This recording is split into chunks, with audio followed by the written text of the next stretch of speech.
Hi, my name is Chuck Gardner, and this is another attempt at a golf tutorial. This one aimed at beginning golfers. The pounding sound you hear in the background is the pile driver. They're putting pilings in across the Intercoastal Waterway. I can't help that, but please bear with that. Now, the mistake I made as a beginner was I pronated the club. I pronated the club, which is turning your lead arm palm down, because this felt like the easiest way to swing it back and stay in balance. It's one of the prime objectives as an adult is staying in the full upright position and not falling on your ass. You learn how to do that when you're 1 year old. Now, what happens when you put a golf club in your hand is you have to relearn the balance thing. And the disconnect with golf versus many other things you do in life is that the forces in the golf swing are constantly changing in different directions. So it's like a tug of war with the club, but in a constantly changing direction.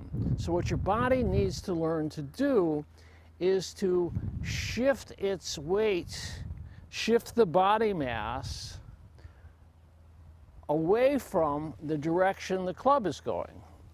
So as you bring the club back, you want to shift your body weight forward to keep from being pulled off balance backwards. Now, the reason that beginners pronate as the first move is this allows you to bring the club back to where they think it should be without any loss of balance, any loss of sensation of balance.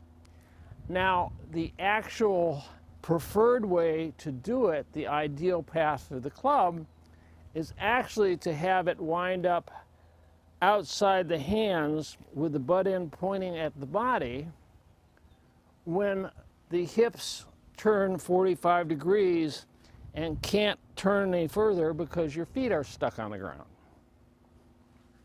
This then allows the shoulders to turn another 45 degrees and the club to be brought up to the parallel position, which is where it needs to be to come down, reconnect, straighten out with the arm.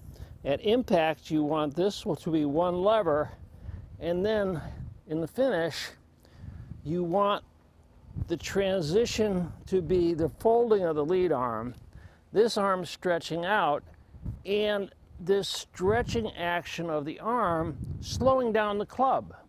Because once the ball leaves the club, the problem is staying in balance. So, the first mistake to correct in your golf swing if you're a beginner is this habit of pronating and getting used to swinging the club outside the hands.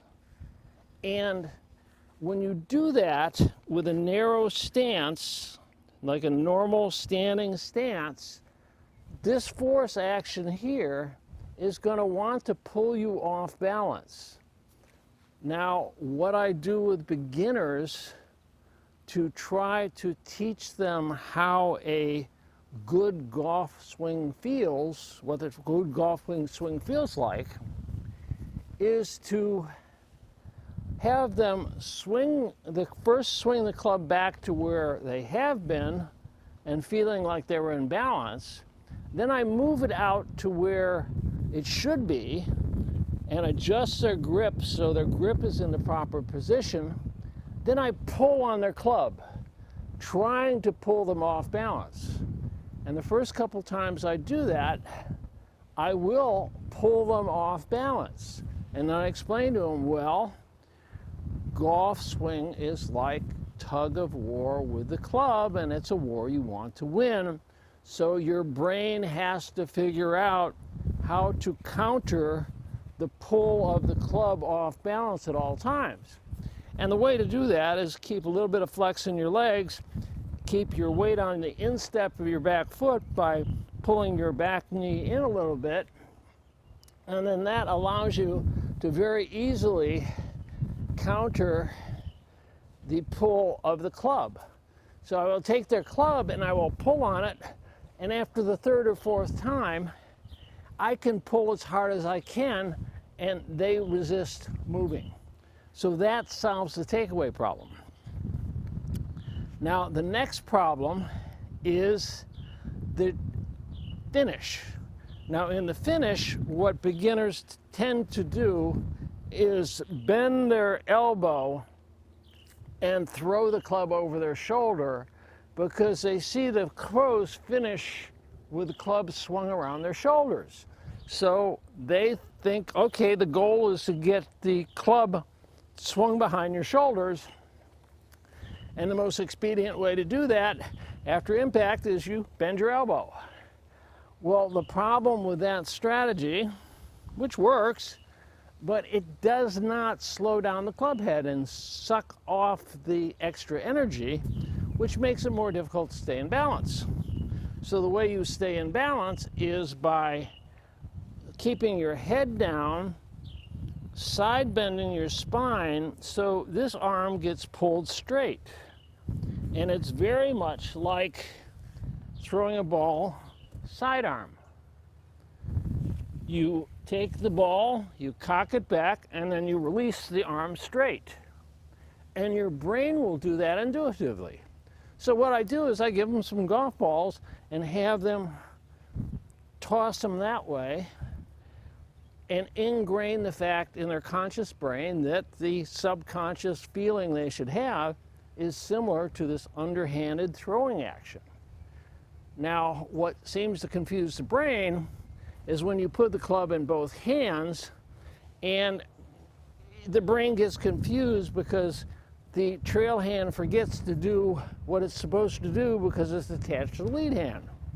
So again, posing the club in the static finish position where the hands swing around the body and the club head also swings around the body but at a wider arc, holding it about here and then pulling them this way.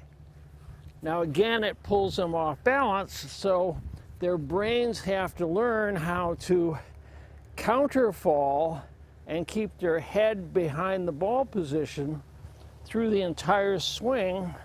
So when they get to here, the club is pulling their arm straight, and then it will cock the wrist and then come over their shoulders much slower. So those are a couple of the conceptual basics that a beginner needs to grasp in order to begin to swing like a good, competent golfer. So I'm going to end that here and pick it up next time. So thanks for watching.